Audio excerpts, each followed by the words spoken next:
Tervehdys! Tällä kertaa mulla on tällä kanavalla Hirttämättömät yhtyeen Törky Country-albumi. Tyylilajina on country punk. Ja en mä tällaiseen genre-yhdistelmään aikaisemmin ollut törmännytkään. Tai joku Jason and the Scorsees taidettiin tällaisena aikoinaan mainostaa, mutta siitäkin alkaa olla kyllä jo ikuisuus. Itse tää Hirttämättömät bändin nimenä toki tuo mieleen Speden Hiekkakuoppalänkkärin, mutta onneksi ei tää nyt mitään huumorimusiikkia kuitenkaan sitten ole. Hirttämättömät bändi on 2019 julkaissut minialbumin ja täyspitkään Nyt jotain toimintaa -levyn 2022. Ja nyt arvioitavana oleva Törky Country on sitten tämän vuoden satoa ja omakustanteena julkaistu. Edellisestä albumista on menty selkeästi eteenpäin ja ehkä bändi on nyt löytänyt soundinsa ja sitten tyylinsä. Tää Nyt jotain toiminta oli enemmän kiinni vielä siellä country-osastolla, mutta nyt tää Törky Country laajentaa tätä näkökulmaa ja suuntaa muun muassa sinne irkkupunkin suuntaan. Levyllä on intro lisäksi 7 kipaletta, josta 6 on omia ja 2 coveria sitten.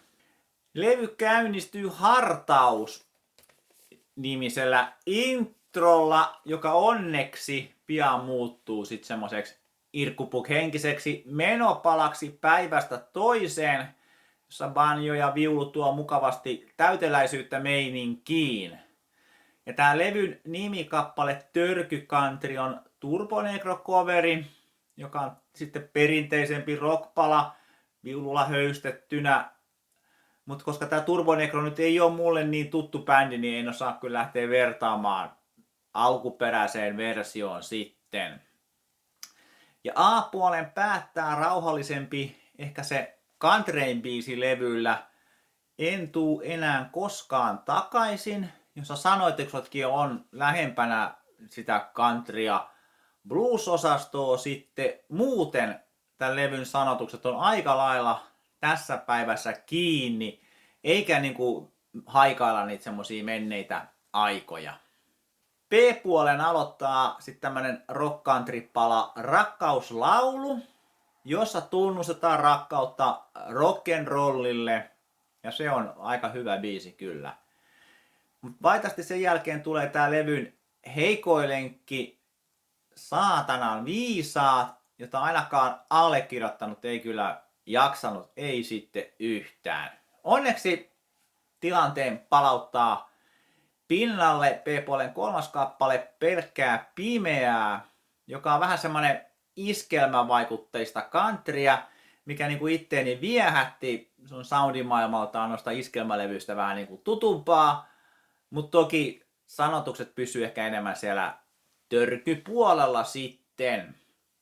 Ja levyn päätöksenä oleva punkimpi rypistys kuulostikin kyllä sitten tutulta.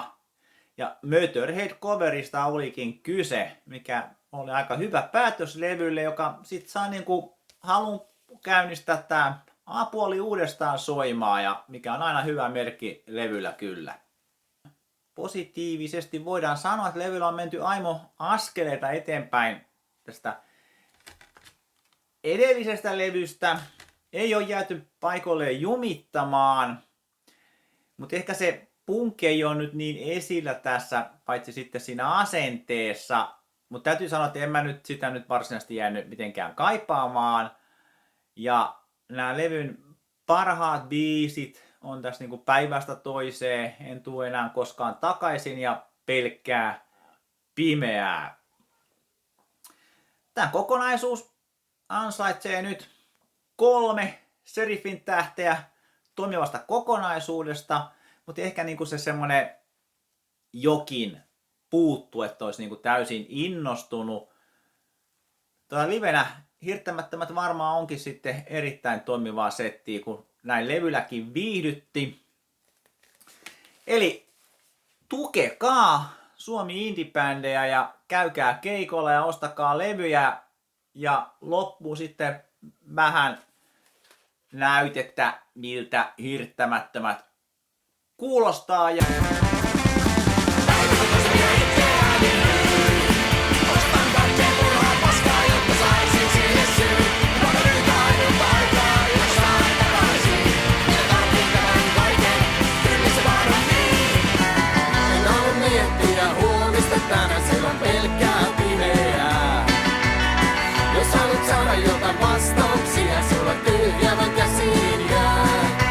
ja nähdään sitten taas uusien levyjen myötä.